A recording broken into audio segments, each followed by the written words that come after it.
열왕기상 15장 말씀을 가지고 르호보암의 아들인 이 아비암에 대해서 같이 오늘 이야기를 나누도록 하겠습니다. 이 아비암은 참 묘한 사람이고요. 남쪽 유다에서 3년 정도 왕위에 있었던 것으로 알려져 있습니다. 근데 이 아비암의 이야기를 하기 전에 먼저 우리 탈무드 얘기를 좀 해볼까요? 탈무드 얘기를 여러분 많이 들으셨을 겁니다. 설교 시간에 목사들이 성경 이외에 많이 인용하는 책이 탈무드라는 책이고요. 또 하나는 예수님 당시의 유대 역사를 기록한 요세푸스라는 사람의 이야기를 많이 인용합니다. 요세푸스의 이야기를 인용하는 까닭은 성경이 쓰여질 당시 또 예수님이 활동하던 당시에 객관적인 역사학자로서 역사를 썼기 때문에 요세푸스라는 사람의 이야기를 많이 인용을 합니다. 그리고 또 이제 탈무드 이야기를 많이 인용하는데 이 탈무드는 유대인들에게는 굉장히 정신적으로 위대한 유산으로 남아있는 책이고요. 또 중요한 위치를 차지를 합니다. 생기기를 이렇게 생겼는데 하나님이 모세에게 이 시내산에서 말씀하신 이 이야기를 토라라고 부릅니다. 근데 이 토라는 제가 지난 주일날도 말씀을 드렸지만 글로 기록이 돼 있는 성문화되어 있는 토라가 있고요. 입으로 전해져 내려온 구전으로 전해진 토라, 이렇게 두 종류의 토라가 있는데 이 글로 기록되어 있는 성문화되어 있는 토라가 바로 모세오경, 이렇게 보시면 되고, 또 모세오경과 달리 입에서 입으로 전해져 내려왔던 토라, 하나님의 말씀, 또 이야기, 예화, 이런 것들이 있는데 이걸 모아둔 것이 탈무드라, 이렇게 생각을 하시면 됩니다. 그러니까 탈무드는 성격이 입에서 입으로 전해져 내려왔기 때문에 약간은 이 사람들의 뜻이 그 당시에 그 사람들에게 혹은 뜻을 또 자기가 이야기하는 사람의 목적을 이야기하다 보니까 왜곡이 되고 조금 변형이 된 이야기들도 있기는 합니다만은, 그러나 하나님의 뜻을 잘 반영한 이야기들이고요. 뜻을 그대로 적고 있는 책이 탈무드, 입에서 입으로 구전되어 있는 탈무드인데 여러 가지 이야기들이 예화로 여러분들에게 소개된 줄 압니다. 그 중에 탈무드에 있는 노아 이야기를 하나 더 여러분들에게 소개를 해드려야 되겠는데, 이제 노아가 아라랏산에다가 방주를 만들지 않았습니까? 그 방주를 만든 횟수가 성경학자들은 추정컨대 130년 정도, 하여튼 100년 넘게 아라랏산에다가 방주를 만들었다, 그렇게 성경학자들은 추정을 합니다. 그리고 이제 또 성경학자들은 이 사람들이 묘해서 이 방주의 모양이 어떻게 생겼을까, 이걸 성경에 의거해서 막 구체적으로 막 자기네들이 그려보기도 하고 그랬어요. 근데 그건 다분히 인간적인 생각일 뿐이고, 하나님이 만들라고 한 것에 의해서 노아가 만들 때 설계도를 남겨놓은 것도 아니고, 또 이 본 사람들이 자기네들이 나와서 방주가 이랬다라고 하는 이야기만 성경에 기록되어 있는 것이기 때문에 다 성경 이야기의 방주 모양이 정확하게 어떤 것인지는 알 수 없지요. 자, 그런데 이 방주에는 하나님이 노아에게 말씀하신 방주에 들어갈 수 있는 원칙이 있었습니다. 그 원칙이 뭐냐면 노아의 가족들과 온 세상에 있는 지면에 살고 있는 생물은 암수, 짝을 이루어서 노아의 방주에 들어갈 수 있게 하나님이 원칙을 세우셨잖아요. 자, 그런데 노아의 방주를 만들어 놓고 모든 생물들이 짝을 이루어서 들어가는데 거기에 이 선이라고 하는 녀석이 들어가려고 하다 보니까 선이 짝이 없어요. 그래가지고 노아가 너 선은 이 방주에 타지 마라, 이렇게 이야기를 한 겁니다. 그래서 이 선이라고 하는 녀석이 어떻게 하면 내가 노아의 방주에 탈 수 있을까 생각을 하다가 가만히 찾아보니까 자기하고 짝이 될 친구가 누구냐 보니까 악밖에 없어요. 선악. 그렇게 짝이 딱 이루어지는 것 같아. 그래서 이 선이 악을 찾아가서 야, 너 나랑 같이 노아의 방주에 타지 않을래? 그랬더니 악도 마침 자기도 이제 못할 줄 알고 있었는데 선이 같이 노아의 방주에 타자 그렇게 얘기를 하니까 이 악이란 녀석이 좋다, 얼씨구나 좋다, 그래가지고 이 선과 악이 짝을 이루어서 노아의 방주에 탔다라는 이야기입니다. 그래서 지금까지 이 선과 악이 이 땅에 있다라는 이야기가 탈무드의 이야기. 믿거나 말거나. 어쨌든 이 악이라고 하는 녀석에 대해서 어떻게 이해해야 되느냐라고 하는 것이 우리 그리스도인들에게 있어서는 참 고민거리였거든요. 그래서 그걸 학문으로 만들어 놓기도 했지요. 어쨌든 악이라고 하는 것은 언제나 우리 인간이 사는 곳에는 있습니다. 우리 인간이 겉으로는 선한 것 같지만은 이 말은요, 우리 인간의 내면을 깊숙이 들여다보면 그곳에는 어느 순간인지 모르지만 악이 불쑥불쑥 올라오는 상황을 만나게 된다는 거죠. 분노가 치밀어 오르고 또 미움이 치밀어 오르고 살인하고 싶은 충동도 있고 뭐 이런 악한 것들이 우리 인간의 내면 깊은 곳에 잠재해 있다가 어느 순간에 올라온다는 거죠.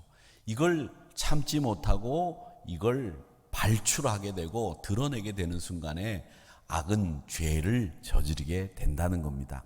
자, 그래서 우리 인간은 불가피하게 이중적인 모습을 띠고 있다는 거죠. 인간관계에 있어서 체면이나 또 품위를 지키고 또 다른 사람과 관계도 지켜야 되기 때문에 우리 인간은 어쩔 수 없이 이중적인 모습을 가질 수 있다라는 거죠. 이중적인 언행을 할 수밖에 없다는 겁니다. 모든 관계가 이중적이고 또 어떨 때는 이중적인 관계가 더 편할 수 있습니다. 왜? 그 사람한테 싫은 내색 안 하고 그 사람한테 싫은 말 안 하고 그냥 좋은 말만 해서 그저 그런 관계이지만 편하게 그냥 살아갈 수 있는 방법 중에 하나가 이중적이라는 거죠. 이중적이지 않으면 그 사람한테 있는 말 그대로 해야 되면 관계가 깨질 수도 있거든요. 여러분, 말이라고 하는 거 이게 우리 사람의 관계를 깨는 가장 그냥 치열하고도 가장 격렬한 그리고 가장 나쁜 도구가 말인데 이 말은 말이죠. 이 사람 관계를 다 깨버리기 때문에 말은 특히 조심해야 됩니다. 그리고 말은 한마디라도 덜 하는 것이 유리합니다. 유리합니다. 예를 들어서 인간관계를 맺는데 사람하고 얘기를 하다가 말을 하잖아요. 말을 하는데 꼭 이렇게 말하시는 분들이 있어요. 어떤 말을 하면 야 이제 그만해라 이렇게 얘기를 하면 그만해야 됩니다. 그만하면 거기서 끝나면 좋은데 계속해요. 그러다가 그만하라니까 나 못 참아 이렇게 얘기를 하면 아 그래? 알았어 미안하다. 그리고 말을 그만둬야 되는데 못 참아 그렇게 얘기를 하면 네가 안 참으면 어떨 건데 이렇게 나온단 말이죠. 근데 이게 참 유치해 보이는 것 같지만 우리 사람들의 관계에서 이런 일들이 진짜 많다는 거예요. 그래서 이 사람들이 자기가 속에 담고 있는 말을 그대로 하는 것도 좋지만 때로는 이중적일 때가 편할 때가 있다라고 하는 것을 여러분 아셔야 됩니다. 그래서 우리가 이중인격자라는 말이 있는데 저는 초등학교 5학년 때 저희 담임 선생님이 지금도 이름이 기억나요. 이기우 선생님이셨는데 아주 엄격하고 강직한 분이셨고 운동을 잘 하시는 젊은 남자 선생님이셨는데 이분이 하루는 종례 시간에 걸상을 책상 위에 다 올려놓으라 그러고는 눈을 다 감으라 그러시더라고요. 지금도 생생하게 그 종례 시간이 기억나는데 그리고는 두 손을 다 들래요. 우리 반 전체를. 저희가 그때 반은 한 반에 한 80명 정도 됐는데 두 손을 다 들고 책상 위에 걸상을 다 올려놓고 눈 감으라고 그러더니 그 다음에는 막 선생님이 열변을 토하시는 거예요. 그 열변 토한 내용이 뭐냐면 사람이 속과 겉이 다르면 안 된다. 이중인격이 돼서는 안 된다. 왜 니네들이 말하는 거하고 행동하는 거하고 다르냐. 이렇게 얘기를 하시면서 막 혼자 막 열을 내시면서 얘기하는데 다 우리를 때리고 싶어 하셨던 것 같은 그런 느낌이 들었었거든요. 그런데 그때 그 선생님의 말씀이 제 머릿속에는 지금까지도 기억이 나고 그 종례 시간을 잊을 수가 없습니다. 그래서 저는 그때 제가 그렇지는 못했지만 이 세상에서 제일 나쁜 게 속 다르고 겉 다른 거, 이 이중인격이 제일 나쁜 거구나 배웠었습니다. 그렇다고 하면 우리 그리스도인들은 이 이중인격이 나쁘다. 우리 예수 믿는 사람들뿐만 아니라 예수 안 믿는 사람들도 이중인격이 나쁘다라는 것을 다 아는데, 이중인격이 편하다, 즉 내 속과 겉이 다른 게 편하다라고 제가 설교 서두에 말씀을 드렸으니까, 그러면 어디까지가 편하게 살아야 되는 거고 어디까지가 내 속마음을 그대로 드러내는 게 좋으냐, 이런 우리 마음속에 갈등이 생긴다는 거죠. 그래서 제가 가만히 생각해 보니까 제가 여러 가지 성경을 묵상하면서 제 나름대로 가지고 있는 원칙을 말씀을 드린다면, 여러분, 이중인격, 그건 나를 위해서, 내 이익을 위해서 남을 배신하는 속 다르고 겉 다른 이중성, 그건 용납이 안 됩니다. 또 자기 욕심을 끝까지 지키고 이루어내기 위해서 마음에 없는 말을 하는 속 다르고 겉 다른 이중성, 그건 철저하게 배제해야 됩니다. 그러나 이 우리 그리스도인들이 이중성은, 또 지켜야 될 이중성도 때로는 있다는 거죠. 그 이중성은 다만 허용되는 범위는 어디에서 허용되느냐, 남을 위한 차원에서만 이해되고 허용된다. 이 원칙을 여러분들이 세우셔야 됩니다. 그러니까 예를 들어서 지금 굉장히 아프신 분이 계세요. 그런데 목사가 신방을 가서 집사님, 의사가 그러는데 집사님 오늘 밤 못 넘긴대, 이 이야기를 할 수 있습니까? 그게 솔직하게 해야 되는 이야기인데 그런 이야기를 할 수 없다는 거죠. 그것이 바로 이중성이에요. 그런데 그 이중성을 제가 타박 맞았고 질책받았던 적이 있었어요. 우리 권사님 남편 한 분이 위암이 걸리셔서 아주 위중해지신 거예요. 오늘 내일 하는데 제가 신방을 가가지고 기도를 해드리고 막 열심히 정말 기도를 하고 위로를 해드리고 나왔어요. 집사님 힘내세요. 권사님도 옆에서 기도하고 우리 교회 성도들도 같이 기도하고 있습니다. 힘내세요. 나올 줄로 믿습니다. 그렇게 하고 나왔죠. 그런데 사실은 의사는 내일을 못 넘길 겁니다, 이렇게 이야기해 놓은 거예요. 근데 목사가 들어가서 집사님 참 아프셨죠. 내일 못 넘긴다고 하니까 천국 갈 준비 잘 하시고 천국에서 만나봅시다, 아셨죠? 너무 서운해하지 마세요. 그러니까 제가 임종기도 하겠습니다. 하나님 아버지, 지금까지 살아온 인생길 다 편히 뒤로 물러가게 하시고 꼭 이제 하늘나라에서 저와 만날 줄로 믿습니다. 안녕히 가세요. 이렇게 기도할 수 있냐고요? 없잖아요. 그래서 제가 그렇게 기도하고 나왔는데 권사님이 저를 딱 만나더니 하시는 얘기가 목사님 그렇게 기도하면 어떡하냐요? 왜요? 그랬더니 내일 죽을 사람한테 내일 죽는다고 얘기를 하고 천국 가는 소망을 주고 구원의 확신을 심어줘야지 나올 줄로 믿습니다, 이렇게 기도하면 되겠냐는 거예요. 그래서 저도 중간에 내가 거짓말한 건가? 이런 생각을 하면서 굉장히 며칠 동안 혼란스러웠던 적이 있었거든요. 근데 여러분, 제가 잘못한 건 아니라고 하는 것이 제 생각에 스스로 결론을 내렸어요. 내가 잘못한 건 아니야. 왜? 그를 위해서 하나님의 나라 가려고 하는 구원의 확신을 가지고 있는 사람이고, 그를 위해서 힘껏 위로해드리고 격려해드린 게 나쁘지 않다라는 결론을 내리긴 했는데, 남을 위해서 격려하고 남을 위해서 우리가 힘을 북돋워 주기 위해서 내 속에 있는 말을 하지 못하고 내가 알고 있는 말을 하지 못하는 것은, 그 이중성은 허용된다는 거예요. 그런데 내가 나를 위해서 남을 배신하는 속 다르고 겉 다른 말, 내 욕심을 지켜내기 위해서 속 다르고 겉 다른 말 하는 것은, 그건 허용되지 않는다라고 하는 것이죠. 이 이중성에 대해서 여러분들에게 이렇게 말씀드리는 이유는, 오늘 성경에 나오는 르호보암의 아들 이 아비야 혹은 아비암이라고 하는 왕이 아주 이중적인 사람이었기 때문에 이 이중이라고 하는 말을 여러분들에게 말씀드린 겁니다. 그러면 여러분, 우리 인간이 왜 이중성이 있느냐라고 하는 겁니다. 왜 우리 인간이 이중적이냐? 그건 여러분 간단합니다. 우리 인간은 다 모두 불완전하기 때문에 그렇습니다. 우리 인간이 완전하면 이중적일 수 없죠.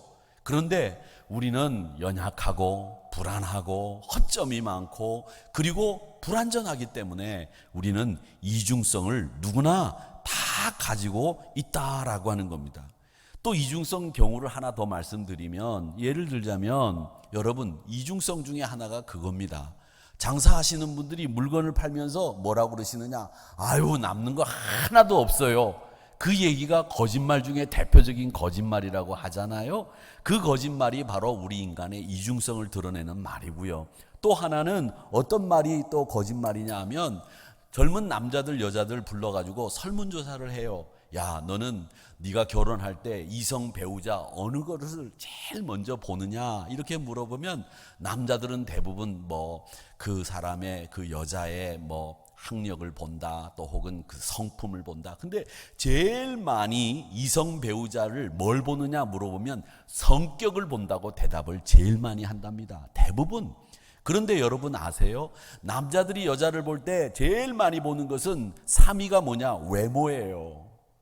2위가 뭔지 아세요? 여자를 볼 때 제일 많이 보는 거 2위가 외모예요. 1위가 뭔지 아세요? 1위가 여자를 제일 많이 볼 때 제일 많이 보는 게 1위가 외모예요. 외모. 그런데 대답은 뭐라고 하느냐 하면 다 성격을 본다고 대답을 제일 많이 한다는 거죠. 이게 바로 이중성이에요. 우리 인간이 가지고 있는 이중성.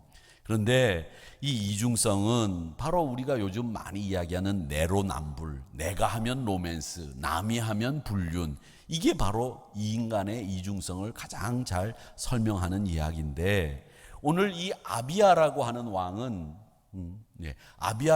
왕은 아주 이중적인 성격을 갖고 있었던 대표적인 사람이고 안타까운 사람 중에 한 사람입니다. 이 아비야가 르호보암, 솔로몬의 아들이 르호보암이죠. 또 르호보암의 아들이 이제 아비야인데, 이 아비야가 왕 위에 딱 오른 뒤에 북쪽 왕이 누구냐면 아직 여로보암이었어요. 그 여로보암과 전쟁을 하게 됩니다. 근데 이 전쟁을 하는데, 북왕국 이 여로보암과 전쟁을 하는데 남왕국과 북왕국이 나눠지고 난 뒤에 계속 전쟁을 했어요. 계속 전쟁을 했단 말이죠. 그러니까 여러분, 이 이스라엘이 전쟁이 얼마나 길었는지, 사울이 죽고 다윗이 왕이 되고 난 뒤에도 7년간 전쟁을 했다고 제가 말씀을 드렸죠. 또 그리고 다윗 때, 솔로몬 때만 전쟁이 없었고, 솔로몬이 죽고 르호보암 때부터 시작을 해서 아비야 때까지 계속 전쟁을 했어요. 그런데 제일 큰 전쟁 중에 하나가 바로 여로보암과 이 아비야, 혹은 아비암이라고 불리우는 이 르호보암의 아들과의 전쟁이 굉장히 길었던, 치열했던 전쟁이었습니다. 이 이야기가 열왕기상 15장을 우리가 본문을 읽었는데, 역대하 13장에 보면 이 이야기가 그대로 기록이 되어 있습니다. 역대하 13장 3절을 한번 제가 읽어보겠습니다. 여러분 보세요. 아비야는 싸움에 용감한 군사 40만 명을 택하여 싸움을 준비하고, 북왕국 이스라엘하고 싸운다는 거죠. 여로보암, 북왕국 왕이죠. 여로보암은 큰 용사 80만 명을 택하여 그와 대진한지라. 여러분, 남쪽 아비야 왕의 군사는 몇 명? 40만 명. 북쪽 여로보암의 군사는 몇 명? 80만 명. 그런데 여러분 잘 보세요. 그 군사가 남쪽은 40만 명이고 북쪽은 80만 명이에요. 그런데 남쪽 군사는 뭐라고 불렀냐면 용감한 군사라고 불렀어요. 그렇죠? 북쪽 군사는 뭐라고 돼 있어요? 큰 용사라고 돼 있어요. 이 무슨 말이냐면, 여러분 잘 아셔야 됩니다. 용감한 군사는 전쟁의 경험이 없이 그냥 나라를 지키겠다고 막 이렇게 악을 쓰고, 그 다음에 막 이 정신무장이 잘 돼 있는 애국심에 불타는 용사를 용감한 군사라고 하는데, 큰 용사는 뭐냐면, 성경에서 큰 용사라고 말하는 이 사람들은 어떤 사람들이냐면 다 전쟁의 경험이 많은 사람들이에요. 이게 큰 용사예요. 아시겠습니까? 그러면 여로보암은 전쟁의 경험이 많은 큰 용사 몇만 명? 80만 명.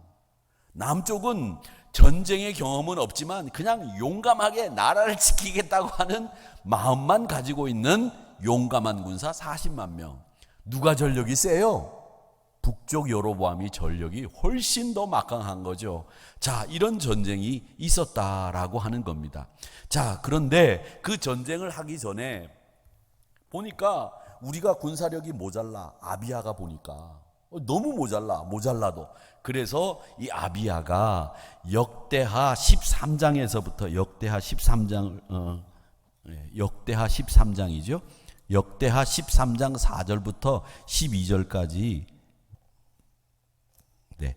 이 아비야가 북쪽 이스라엘 이 큰 용사 80만 명을 향해서 연설을 합니다. 이 연설을 하는데 그 연설의 내용이 뭔가 보면 역대하 13장 4절부터 한번 말씀을 보도록 하겠습니다. 역대하 제가 13장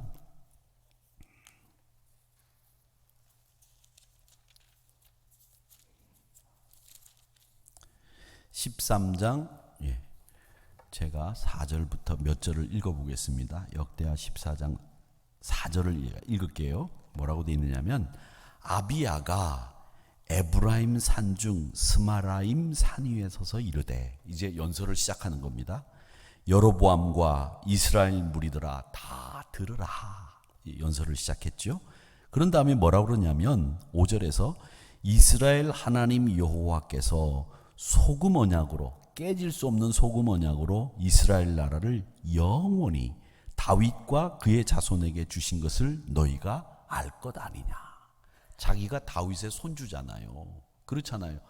증손주잖아요. 솔로몬의 손주고. 그러니까 자기의 왕통이 적통이다라는 것을 이야기하고 내가 왕이지 여로보암 섬겨서는 안 된다. 그러면서 여로보암을 공격하는 말을 합니다. 5절에 보면 이스라엘 하나님께서 그렇게 했는데 6절 보면 다윗의 아들 솔로몬의 신하 느밧의 아들 여로보암이 일어나 자기의 주를 배반하고 왕을 배반했다는 거죠. 역모를 했다는 거죠. 남봉꾼과 7절입니다. 잡배가 모여 따름으로 스스로 강하게 되어 솔로몬의 아들 르호보암을 대적하였으나 그때 르호보암이 어리고 마음이 연약하여 그들의 입을 능히 막지 못하였었느니라.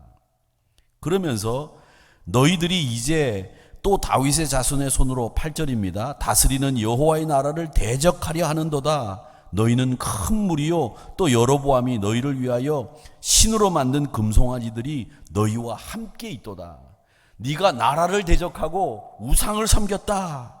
그렇게 이야기를 하면서 또 9절에서도 그들이 잘못한 내용들을 쭉 이야기를 하고 있습니다. 그 이야기가 12절까지 나가는데 12절을 한번 제가 읽어보겠습니다. 12절 마지막 부분만 제가 읽어볼게요. 뭐라고 되어 있느냐면 이스라엘 자손들아 너희 조상들의 하나님 여호와와 싸우지 말라. 그러니까 니들이 지금 싸우려 나왔는데 너희들 80만 명 큰 용사 여호와와 싸우는 거야. 그러니까 여호와와 싸우지 마라. 너희가 형통하지 못한다. 이렇게 이 아비야가 연설을 했는데 이 연설이 기가 막혔던 연설이었던 것 같아요. 그러니까 그 연설이 역대하 13장 2절에서부터 쫙 기록이 되어 있는 거예요. 그러니까 연설이 전쟁을 하기 전에 한 연설이기 때문에 그 연설이 뭐 그렇게 중요한 연설이겠어요. 그런데 이 연설이 기록되어 있단 말이죠. 그러니까 여기에 이스라엘의 큰 용사 80만 명이 마음이 움직인 거예요. 마음이 움직였어요. 와, 이거 여호와와 싸우는 거 아닌가? 이거 우리 형통하지 못한다고 하는데 이 저주받은 싸움 아닌가? 이런 마음이 든 거죠. 그런데 결과는 어떻게 됐느냐? 전쟁을 했어요. 전쟁을 했는데 80만 명 큰 용사 80만 명이 졌어요. 진짜 졌어요. 아비야의 용감한 용사 40만 명이 이겼어요. 기가 막힌 일이죠. 그런데다가 이후에 3년 후에 여로보암이 죽습니다. 그러니까 이 아비야의 이야기를 들은 사람들이 와, 이 아비야가 신통방통하다. 아비야의 말이 맞았다. 이렇게 이야기를 이스라엘 사람들, 북쪽 이스라엘 사람들이 하게 되는 거죠. 자, 그런데 이 연설, 역대하 13장에 나오는 이 연설, 제가 조금 전에 읽어드린 그 말씀은 일면 맞는 말이기도 해요. 그런데 일면 틀린 말이기도 합니다. 반은 맞고 반은 안 맞아요. 왜? 반은 하나님이 약속하신 것은 맞아요. 그런데 반은 뭐냐? 하나님이 다윗의 왕가의 위를 지켜주시고 그들의 자손들이 왕이 될 수 있도록 만들어주는 일은 하나님을 섬기고 우상을 섬기지 않고 하나님을 믿고 따를 때에 하나님이 주신 약속이 이루어지는 거지, 그렇지 않으면 그 약속은, 이건 하나님이 하신 약속이기 때문에 이스라엘 다윗 왕가의 후손들이 지키지 않으면 이루어질 수 없는 것이기 때문에, 그래서 반은 맞고 반은 틀린 이야기였어요. 근데 이 아비야가 그 전쟁에 나가가지고 이렇게 연설했던 것을 뭐 때문이었느냐? 북쪽 이스라엘이 군사력이 2배나 많거든요. 그 사람들을 기선을 제압하려고 꺾으려고 하는 시도였습니다. 그렇게 해서 이 남쪽 유다가 40만 명밖에 안 되는데 이기게 되는데, 또 이기게 되는 데에는 이유가 있습니다. 자, 남유다는 북이스라엘이 복병, 매복을 하고 있는 걸 알아요. 알게 돼요. 그래가지고 이 상황에서 남유다 용감한 군사 40명과 함께 아비야가 하나님 앞에 뭘 하느냐? 야, 전략 전술을 싸서 매복을 하고 있는 이 80만 명의 큰 용사, 이 사람들을 이기기 위해서 어떻게 해야 되느냐 생각을 하다가 뭘 했느냐? 하나님 앞에 기도하기 시작을 했습니다. 자, 그 내용이 오늘 14절에 나옵니다. 13장 14절을 한번 제가 읽어보겠습니다. 뭐라고 되어 있느냐 하면 15장 13절 뭐라고 되어 있는지 제가 읽어보겠습니다. 14절 말씀이죠. 14절 말씀을 읽어보겠습니다. 유다 사람이 뒤를 돌아보고 자기 앞뒤에 적병으로 말미암아 뭐라고 돼 있죠? 여호와께 부르짖고 제사장들은 뭘 했다고요? 나팔을 부니라. 그러니까 이 북이스라엘 80만 명이 매복을 하고 전략 전술을 쓰고 있다는 것을 알고 남쪽 유다 40만 명밖에 안 되는 군사들이 하나님 앞에 기도했어요. 그리고 제사장들이 나가서 그 기도의 힘을 복돋워 주기 위해서 나팔을 불었다는 거예요. 그 전쟁의 결과가 15절에 나옵니다. 뭐라고 되어 있느냐? 15절 보세요. 유다 사람이 소리를 지르매, 유다 사람이 소리를 지를 때 하나님이 여로보암과 온 이스라엘을 아비야와 유다 앞에서 치시니, 이렇게 되어 있어요. 치셨다라는 거죠. 그렇게 쳐서 이스라엘 백성들이 물러가게 됐다. 16절 말씀을 한번 볼까요? 이스라엘 자손이 유다 앞에서 도망하는지라 하나님이 그들의 손에 누구를? 이스라엘을 유다 손에 넘기셨다라고 이야기를 16절에서 하고 있는 겁니다. 그래서 이 16절까지 말씀에 보면 17절의 말씀을 한번 또 볼까요? 17절의 말씀에 보면 아비야와 그의 백성이 이스라엘을 크게 무찌르니 이스라엘이 택한 병사들이 죽임을 당하고 엎드려진 자들이 50만 명이었더라. 몇만 명이 나왔었죠? 80만 명이 이스라엘의 큰 용사로 나왔던 사람들이 50만 명이 죽었다는 거예요. 그러니까 얼마나 큰 승리를 일구었는지 알 수 있죠. 이게 역대하 13장 17절에 나오는 이야기입니다. 야, 여러분, 큰 승리를 이루었죠. 자, 여기까지 이야기를 이제 말씀을 드리고, 우리가 아비야의 그 아비야라고 하는 사람을 공부하기로 했으니까, 이 아비야라고 하는 사람이 도대체 이 이야기를 해서 승리를 일구었는데 우리는 그 이면을 또 한번 봐야 될 거 아니에요. 아비야 어떤 사람이냐? 근데 아비야가 어떤 사람이냐? 이 연설을 보면 굉장히 하나님을 의지하는 사람처럼 보여요.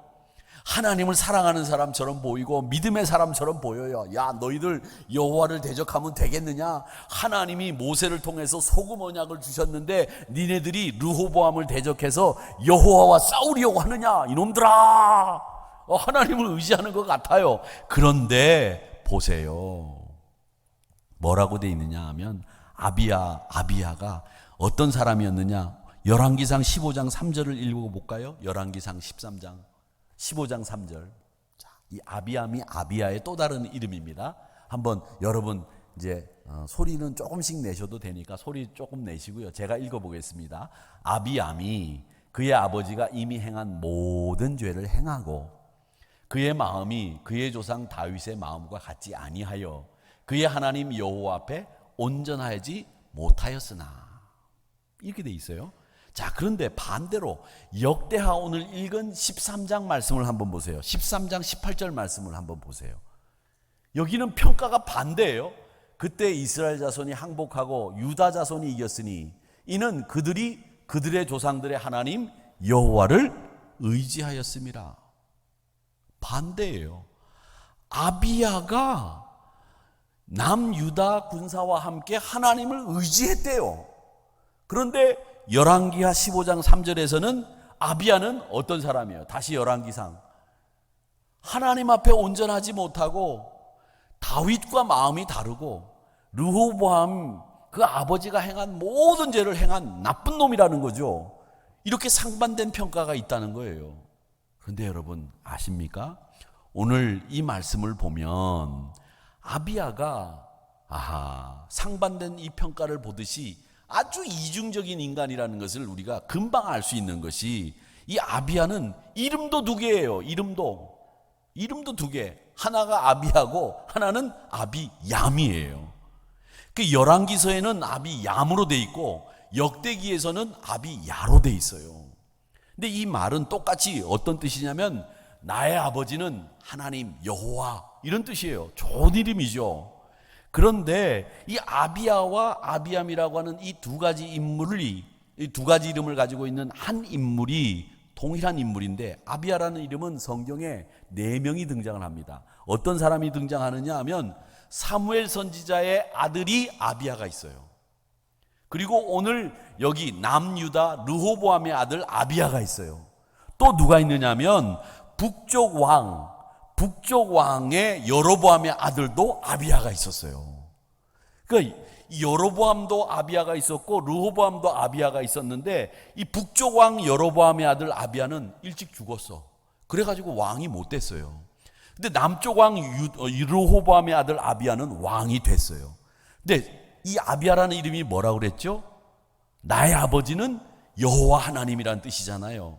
자, 그런데 여러분, 여로보암과 르호보암이 아들 이름을 똑같이 아비야라고 지은 이유는 뭘까요? 그들의 문화나 생각이 비슷했어요. 그런데 이 비슷했다라고 하는 말이 남쪽이나 유다나, 이 남쪽 유다나 북쪽 이스라엘이 이름이 같은 사람들이 많이 나왔는데 시간이 지나면서 이제는 이름이 같은 사람들이 안 나옵니다. 그 말은 뭐냐면 70년, 80년 지나가다 보니까 서로 생각하는 것도 달라지고 말하는 것도 달라져 가기 시작했다라는 거예요. 그래서 처음에 나누어졌을 때는 생각하는 것이 비슷했기 때문에 아들 이름을 지을 때 너는 네 아버지가 하나님이야, 알았어? 네 이름이 그거야, 아비야, 이렇게 남쪽이나 유다나 다 같이 그렇게 지었다는 거예요. 근데 시간이 지나면서 완전히 왕들의 이름도 달라지죠. 근데 여러분 보세요. 남쪽에서는 우리가 사랑을 나누다, 그래서 나누다라는 말은 우리가 누군가를 위해서 섬기다라는 뜻으로 쓰잖아요. 그런데 북한은 지금 나누다라는 말은 분열이라는 뜻밖에 없어요. 우리는 나눈다라고 하는 말이 분열이라는 말도 쓰지만 우리가 사랑을 나누어야죠. 우리가 하나님의 뜻을, 정성을 나누어야죠. 이런 말은 섬긴다, 봉사한다라는 뜻이 있지만 북쪽에는 그런 뜻이 없대요. 그래서 북쪽 사람과 남쪽 사람이 만나서 지금 대화를 나누면 대화가 안 통하는 게 많다는 거죠. 말이 달라진 거예요. 벌써 이렇게 시간이 지나면서 남유다와 북이스라엘도 이렇게 말들이 점점 달라져 갑니다. 그런데 초창기에는 이렇게 아들들의 이름을 너의 아버지는 여호와다라고 서로 각각 지을 수 있을 만큼 서로 생각이 비슷했다라고 하는 것을 우리가 알 수 있습니다. 자, 그러면 이 아비야가 이 열왕기상 말씀과 역대기하 말씀에 나오는 이 아비야의 전쟁 때에 이야기했던 그 명연설은 뭐였느냐라고 하는 겁니다. 여러분, 그게 바로 뭐였느냐? 아비야가 자기가 전쟁에서 이기기 위해서 하나님을 이용한 것밖에는 안 되었던 연설이었어요. 진짜 그는 어떤 사람이었느냐? 오늘 여기 나오는 말씀처럼 아비야는 열왕기상 15장 3절의 말씀처럼 다시 한번 띄워주세요. 그는 어떤 사람이었느냐? 여호와 앞에 온전하지 못했어요. 다윗과 마음이 같지 않았고요. 아버지가 행한 모든 죄를 그대로 행했던 사람이 아비야였어요. 그런데 그는 연설할 때만 전쟁에서 이기기 위해서 자기가 하나님을 굉장히 신뢰하는 것처럼 그렇게 연설을 한 거죠. 그러니까 이 아비야는 아주 이중적인, 하나님마저도 전쟁에 이용하는 이런 사람이 아비야였다라는 것을 오늘 우리가 배우게 되는 겁니다. 그래서 이 아비야는 아주 이중적인 인간이다라고 하는 것을 우리가 배우는 거죠.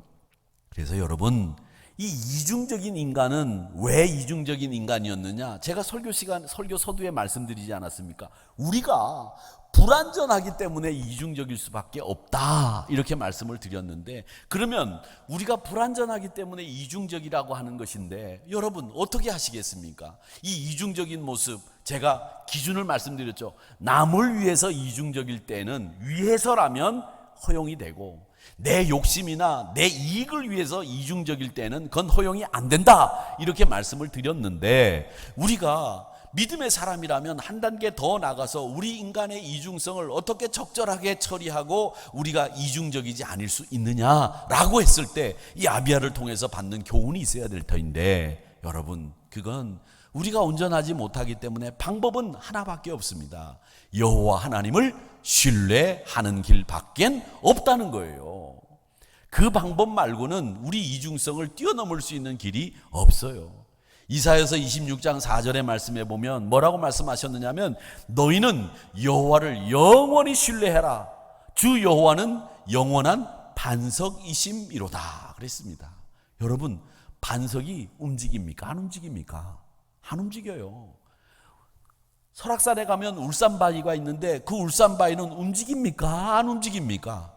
움직여요. 흔들흔들하고 흔들바위가 있다고 그러잖아요. 여러분, 그 바위가 흔들리는 건 그건 구경거리가 돼요. 왜? 바위는 안 흔들려야 되는 거예요. 그런데 바위가 흔들리면 그건 구경거리가 되는 거예요. 왜? 그건 특별한 경우니까.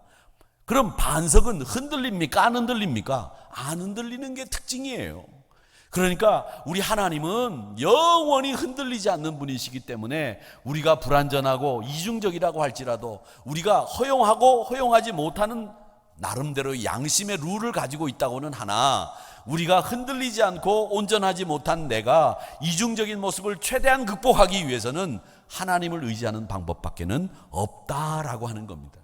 그래서 이사야서 26장에 보면 여호와를 의뢰하라, 신뢰하라는 말이 많이 나옵니다. 이사야서 26장 말씀이. 이사야서 53장의 말씀은 예수님의 말씀이지요. 어린 양같이 잠잠하였다, 모욕을 참았다, 이 말씀이 나오는데, 이사야서 26장 말씀은 여호와를 신뢰하라는 말씀이 정말 많이 나오는데, 그 3절에 보면 뭐라고 되어 있느냐면 이렇게 되어 있어요. 주께서 심지가 견고한 자를 평강하고 평강하도록 지키시리니 이는 그가 주를 신뢰함이니이다 그랬습니다. 사랑하는 성도 여러분, 심지가 견고한 사람은 이중적일까요? 아닐까요? 아니죠. 변함이 없죠. 여러분, 막 불같이 열심을 내는 것도 중요해요. 그런데 저는 불같이 열심을 내는 신앙보다도 신앙 중에 진짜 신앙은 뭐냐? 심지가 견고한 신앙이 진짜 신앙이라는 거죠. 왜? 그 신앙이 여호와를 신뢰하는 신앙이기 때문에 그렇습니다. 그런 분들이 이중성을 넘어서는 거예요. 우리가 허약해서 이중적일 수밖에 없지만 넘어설 수 있는 길은 뭐냐? 이사야서 26장 3절의 말씀처럼 심지가 견고하면 평강하고 평강으로 지켜주신다. 왜? 그가 주를 신뢰하기 때문이다. 이렇게 말씀하신 이 말씀을 꼭 마음속에 담아두시기를 바랍니다. 심지가 견고하셔야 돼요. 이랬다 저랬다 하지 마세요. 아시겠어요? 한번 마음 먹었으면 그대로 하세요. 왜 한번 마음 먹었다가 상황이 바뀌면 요랬다 저랬다 요로 갔다 저리 갔다 이럽니까? 아니죠. 아셨죠? 끝까지 가는 거예요. 가려면, 예?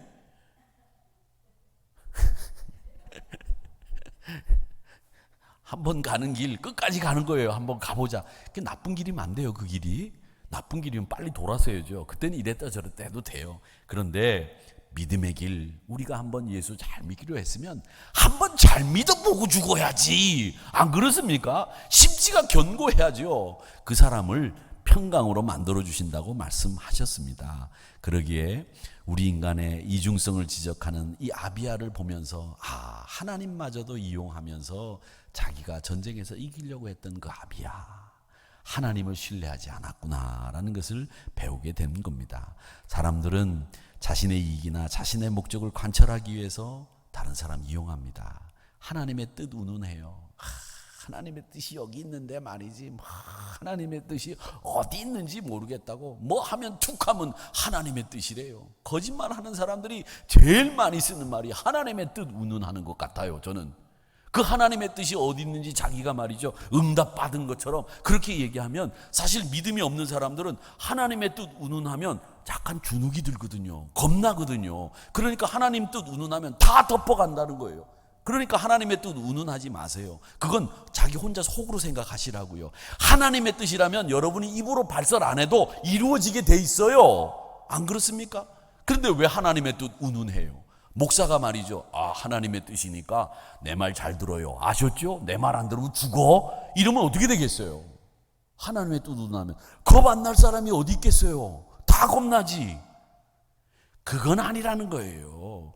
그게 오늘 이 아비야가 한 짓이에요. 하나님의 뜻 운운하면서 너희들 하나님의 나라를 대적했다, 하나님과 싸우려고 하느냐, 이렇게 하나님의 뜻 운운하면서 자기가 하나님마저도 이용했던 경우가 바로 아비야였다라고 하는 겁니다.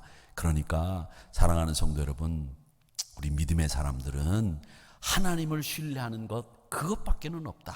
이사야서 26장 3절의 말씀, 심지가 견고한 사람은 평강하리니, 평강으로 지켜주시고, 그를 평강으로 지켜주시는 이유가 뭐냐? 그가 하나님께서 신뢰하기 때문에 그를 평강으로 지켜주신다. 심지가 견고한 사람은 주를 신뢰하는 사람이라고 이 니꼴 공식이 나오는 거죠. 그러니까 하나님을 신뢰하는 믿음의 사람들은 심지가 견고합니다. 변함이 없습니다. 늘 같은 뜻입니다. 이런 마음을 가지고 살아야 되겠다라는 각오와 다짐을 사랑하는 우리 성도님들, 이 아비야를 통해서 배우시기를 주의 이름으로 축원합니다.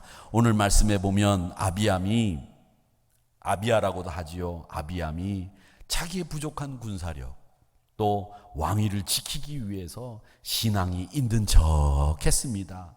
거짓말을 했습니다. 이 이중적인 모습을 보면서 하나님 앞에 정직하게 행해야 되겠습니다. 시편 15편 2절 말씀에 보면 이런 말씀이 있어요. 정직하게 행하며 공의를 실천하며 그의 마음에 진실을 말하며. 이게 심지가 견고한 사람이에요. 그 심지가 견고한 사람이 이사야서 26장 3절의 말씀처럼 주를 신뢰하는 사람이에요. 그 말씀처럼 주를 신뢰하는 사람이 어떤 사람이에요? 평안한 사람이에요. 평안한 사람.